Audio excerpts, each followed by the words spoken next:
Good morning. It is Thursday and it is my last day of school with the kids. Today's the day. I'm sort of anxious because that means starting tomorrow, I'll be alone for more than 2 months. The students will go away, my friends will go away. My wife is apparently moving away. That's gonna take some work to reclaim this one. This is gonna be tough. In terms of updates and things I'm hoping for today, I wrote to my attorney this morning and just said, hey, here's the situation. What do you think I should do? Since everything I'm doing is a waiting game, waiting for her to do stuff, how do I take any control back here? We'll see what he says. And I'm waiting for her mediator to write me back because I don't know if I should meet with her mediator. It seems like a bad idea. If my wife already met with the person, then it doesn't seem like they're unbiased. It seems like if you're gonna meet with somebody who's gonna mediate, you should go together and meet the person. It should be do the whole thing together. I realize this isn't the most flattering view, but I do want to talk to you while I'm headed to work. So I definitely got confirmation that she is moving to San Francisco, or she's moving up north to the San Francisco area. I don't know where. She hasn't told me. I'm assuming at some point we'll have a conversation where I find out these things. Like everything, knowledge is power, right? So me looking at phone records and knowing what's going on has kept me from getting even more blindsided. If I had blocked her, if I hadn't heard anything from her, I would feel more blindsided now. But I know the lack of communication from my wife has been because she hasn't communicated with me. Like, she just hasn't. It's not because I blocked her. She didn't try and communicate, nothing came through. She hasn't told me anything. That's good. That makes me feel better. It's a tangle of emotions right now, knowing that she's gonna leave. It's this relief that I'll be free of her, while at the same time, not fear of missing out, but just that feeling of being left behind.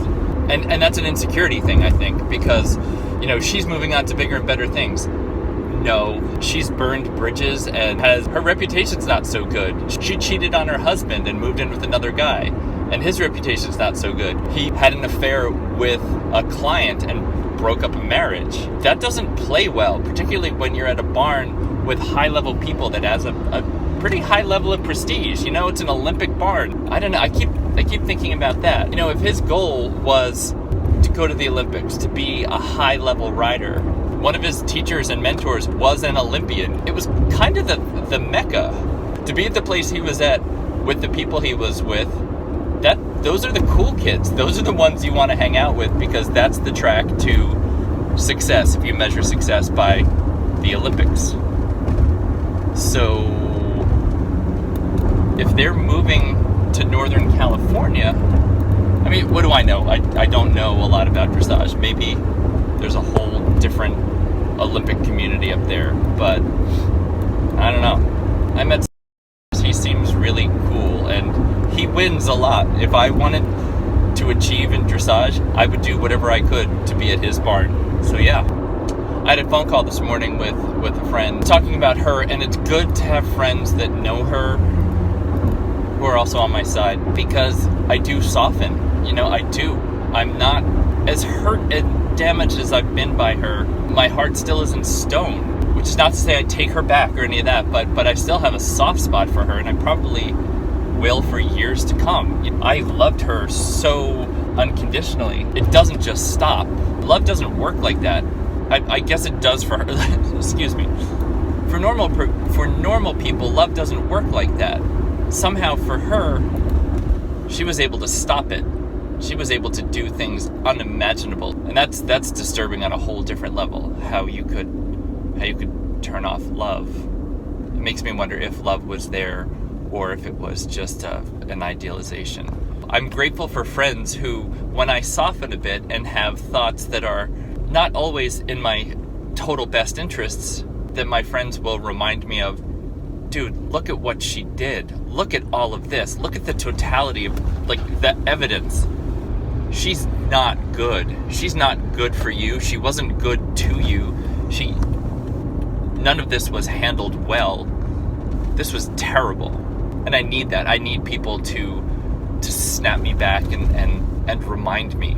I'm glad that I make these videos. I'm glad that I take so many notes. Every day I take notes on the day and write down what happened and what I'm feeling, because I know I forget. I know that's how I manage things. I just forget and then I move on.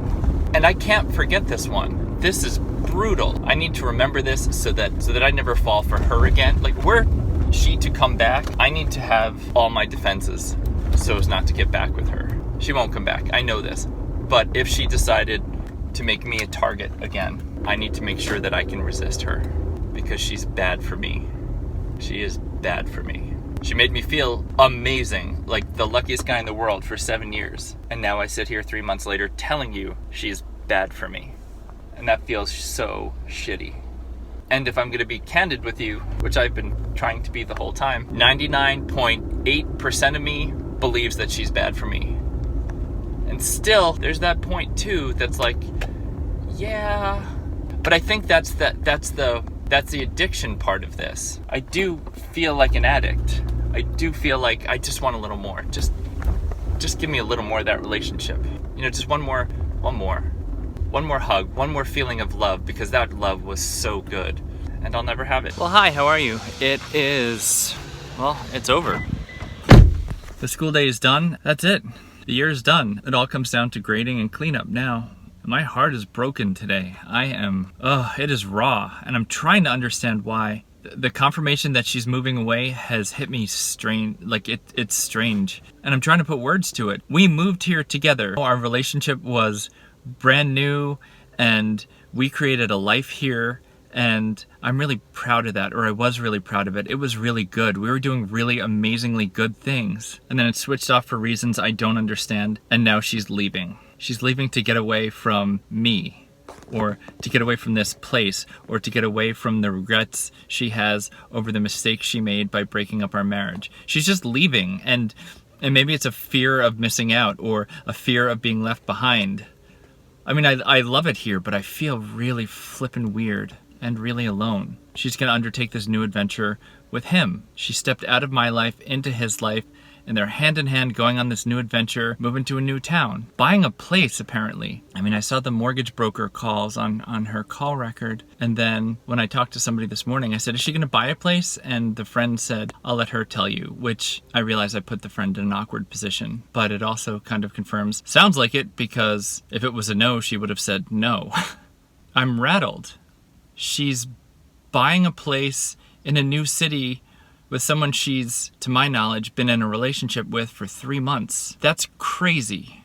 That is that is a bad idea. That's crazy. And I was talking to somebody this morning, or texting with, who said she's desperate to leave so you can get more out of her. And what hit me from all that is how shitty it feels to have someone be desperate to get away from you. When you are kind and loving and understanding and passionate and creative and all the things I am and was in that relationship, and she's desperate to get away from me. People will tell you, oh, it's not personal, it's not about you, it's about her. But it still feels like it's about you.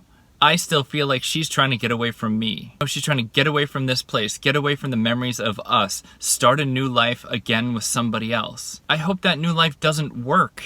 What she's done is cruel.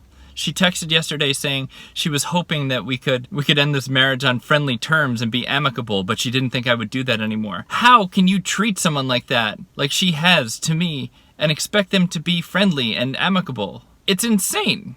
Hi, let me beat the crap out of you emotionally and then expect that you'll be nice.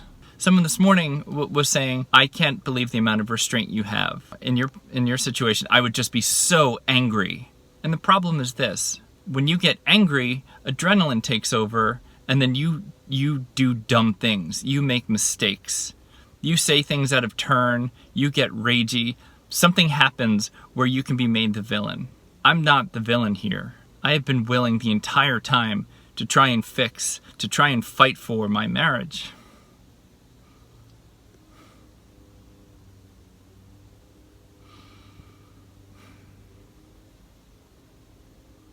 And I don't want the person she is anymore, but I would like to feel respected. I would like to feel missed or mourned for. I would like to feel like our time together mattered, and I don't have any of that right now.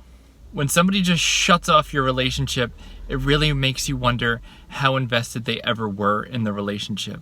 The way I feel bonded to her, I kind of think maybe she wasn't bonded to me. Maybe I was more convenient than a bond, than a love bond. But then I wonder, why did she want to get married to me so bad?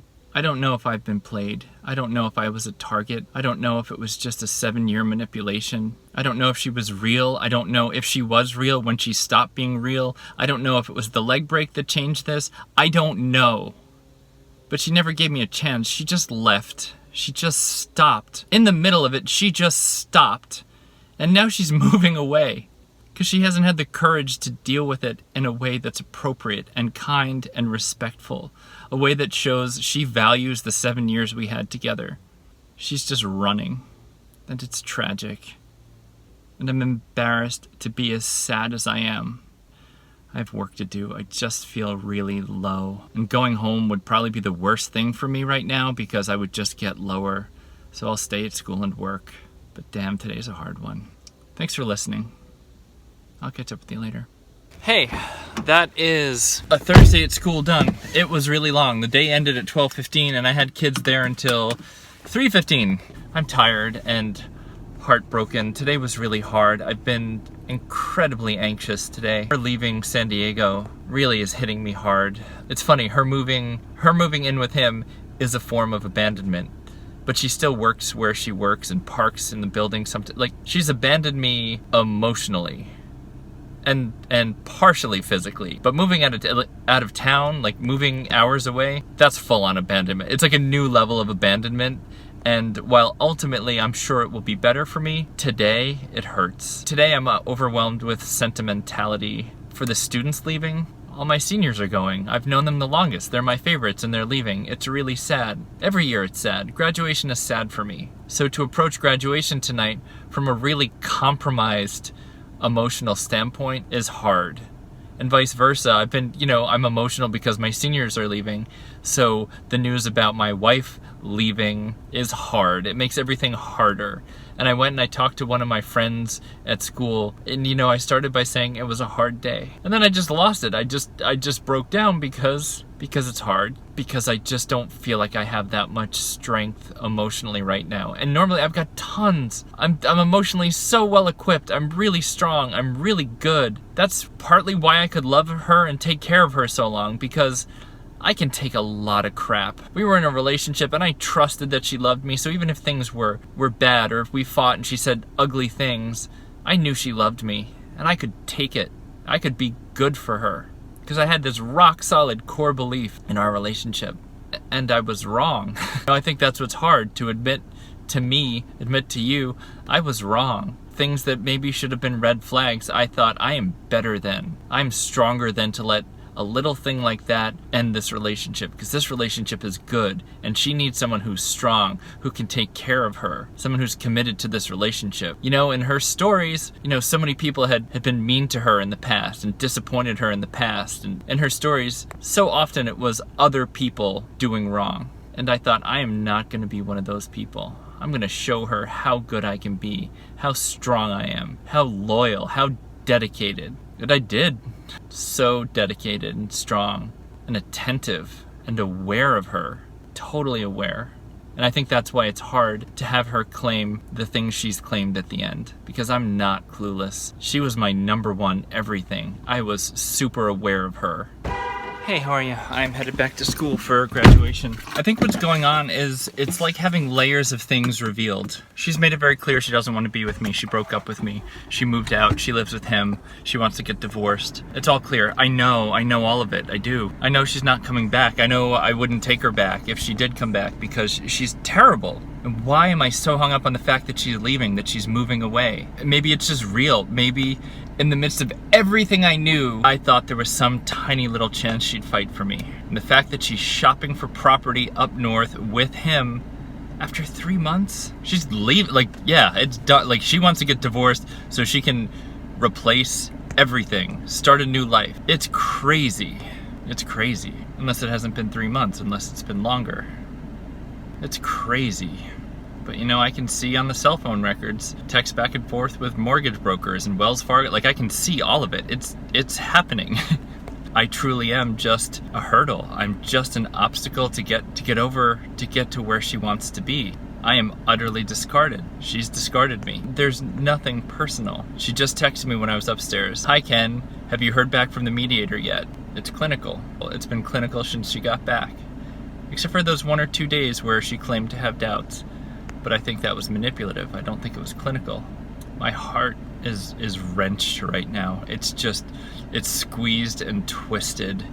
And maybe I've done it to myself. I don't know, but it's a little scary. And I don't know why. It should be scary for her to leave this place and start anew. But you know, when I was with her and we left Boston and started anew here, it was exciting and it was amazing. And she's probably having that adventure with him. It's exciting and amazing, and they're gonna start new and they're gonna fight for love and all that.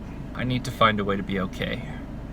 I'm not okay tonight, and I'm really scared. The last time I went to a school event, it was that basketball game where I was amongst people and I was so depressed. I was so low, and I'm afraid of that tonight. Here's what I'm struggling with right now as I'm thinking about it. I'm desperate to have someone, to have a partner, to have someone I'm close with. And I don't even have a someone. I haven't even had a first date. So never mind that closeness that comes with time and trust and experience. I haven't even taken the first step. I think that's part of my fear. I haven't taken a first step. I don't have anyone. So before I can get to love and trust and soulmate and all that good stuff, which is so rare, which is so hard to come by, before I can get to any of that, I need to meet somebody. I need to meet even one person. You know, and I'm sure there will be trials and tribulations and many, many attempts at relationships. So the fact that she was with me and then lined up another one that was better than me and stepped into it and is just in that now. She found a true love in me, like her true love, her soulmate. And we got married and we were happy. And then she found a truer love, one worth leaving me for, another soulmate. And now they're gonna move and be happy. What are the odds, right? Like if I think about it that way, as an odds game, she found 2 true loves in a row. Who gets that? Who is so lucky? Nobody's that lucky. So is it something else? Did she play me? Is she playing him? Will she find yet another soulmate? Someone she felt like she knew in another life when she's with him and she starts to devalue him? Will she ruin his life? Will he cope with it as well as I've been able to cope with it? I shouldn't care, but I do. I feel very fortunate in this process to have the people I do. I'm so grateful. God, without them, I don't even know. I understand how people who have been victims the way I'm a victim can do bad things to themselves. You know, can act in rash ways, can be desperate. She took my love lightly, and she treated it with no respect. She just discarded it. She had all of that. She had somebody who would have been true forever. She just got rid of it for him. Before she really even knew him very well, before they lived together, before anything, she got rid of all of me for that. You can't know. So she moved in with him. And a normal person would think, crazy's gonna come out. He'll tire of her. But it didn't. So they've lived together for 3 months, and now they're gonna buy something together. They're gonna buy something up north. I don't know if it's together. I don't know what the arrangement is. But she is having phone calls with mortgage people. So she's involved. So is she driving this train? Is she pushing him into a situation? Is she enticing him? Is she helping him to buy a barn and start his own business? Is she stoking his ego to make him something? If he was selling his house and buying a place, why would she be talking to the mortgage people? Right? That makes sense. They're not married. And I know this because she's married to me. So they're not a partnership. I mean, maybe they'll do something contractually, but they're not. So she's planning something. All that money in her account, is that a down payment? Is that going to something? Why the push to divorce so quickly? Is she needing to get married to him at some point soon? Is it truly about taxes?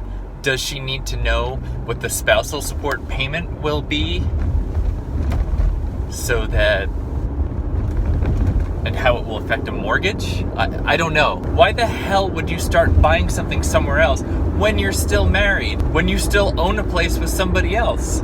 Why wouldn't you just wait? Like, be patient. Except that nothing about her relationship with him has waited or been patient. She felt something for him and jumped in and made this rash move dump me and shut it off. So is this just part of that rashness? The crazy is to keep him interested? Is she gonna buy a horse property? Like, I don't know. Does she have all kinds of other money I don't even know about? Is she still employed? I guess I just needed to rant a bit. If you made it this far, thank you for listening. I don't know. My heart is beating fast, and I'm anxious, and I'm concerned about being amongst people at graduation and not being okay. I'm concerned about summer and being alone all the time. I'm concerned about where I might meet someone. How do I meet someone? How do I meet someone who's special? I hope you have a great day or a great night, depending on when you see this.